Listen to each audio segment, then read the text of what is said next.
അമ്മ മരിച്ചില്ലേ? അമ്മാവൻ മരിച്ചു. എങ്ങനെ ഇത് സംഭവം എങ്ങനെയായിരുന്നു? ഇത് വാഹനാപകടമായിരുന്നു. വാഹനമായിരുന്നു? ടിപ്പറായിരുന്നോ? അല്ല, അല്ല, ഇത് എന്റെ തലേ വരേണ്ട കേസ്. കാറിടിച്ച് മരിച്ചതാ. എന്തായിരുന്നു? കാറിടിച്ചാ മരിച്ചത്. കാറിടിച്ചാ മരിച്ചേ? കാറപകടമായിരുന്നു അല്ലേ? അല്ല, പുള്ളിക്കൊരു ഇൻഡിക്കോ പഴയ കാറുണ്ടായിരുന്നു, അതിടിച്ചാണ് മരിച്ചേ. പുള്ളി വിറ്റായിരുന്നു കേട്ടോ. പുള്ളി ഭയങ്കര വിറ്റായിരുന്നു. കോമഡി എന്ന് പറഞ്ഞാൽ ഭയങ്കര. ഞാൻ വളുപ്പാന്നയാളെ വിളിക്കുന്നത്. ആണോ? അയ്യോ, ആ വിറ്റല്ലെന്ന്.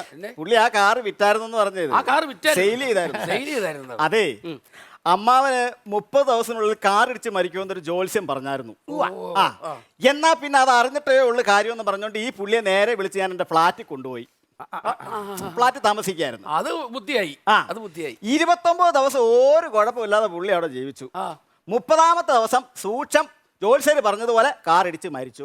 അതെങ്ങനെ മരിക്കൂന്ന്? അതെങ്ങനെ കാർ ആക്സിഡന്റ് വരും? അത് 12ാം നിലയിലല്ലേ നീ താമസിക്കുന്നേ? അങ്ങോട്ട് കാറ് പറന്ന് കയറി ഇടിച്ചു ചത്തോ? അങ്ങനെ ഞാൻ നോക്കിയിട്ടുണ്ട്. അങ്ങനെ ഇടിക്കാൻ പറ്റത്തില്ല. വണ്ടി മേളിൽ കയറത്തില്ലേ? അയ്യോ, കാറ് പറന്ന് കയറി ഇടിച്ചതൊന്നും അല്ലെന്നേ. അമ്മാവൻ രാവിലെ കുളിക്കാൻ വേണ്ടി ബാത്റൂമിൽ എണ്ണയും തേച്ചോണ്ട് അങ്ങോട്ട് പോയതാ. അപ്പൊ ചെറുക്കൻ കളിക്കുന്ന ടോയ്സ് കാറില്ലേ, അതവിടെ കിടപ്പുണ്ടായിരുന്നു. അതിനകത്ത് ചവിട്ടി നേരെ സ്ലിപ്പായിട്ട് പുള്ളി നേരെ പുറകോട്ട് വീണ് തലയടിച്ച് വീണ് കാർ ആക്സിഡന്റ് തന്നെ. ജോത്സ്യൻ കൃത്യം. അങ്ങനെ പുള്ളി മരിച്ചുപോയി. കഷ്ടമായി പോയി.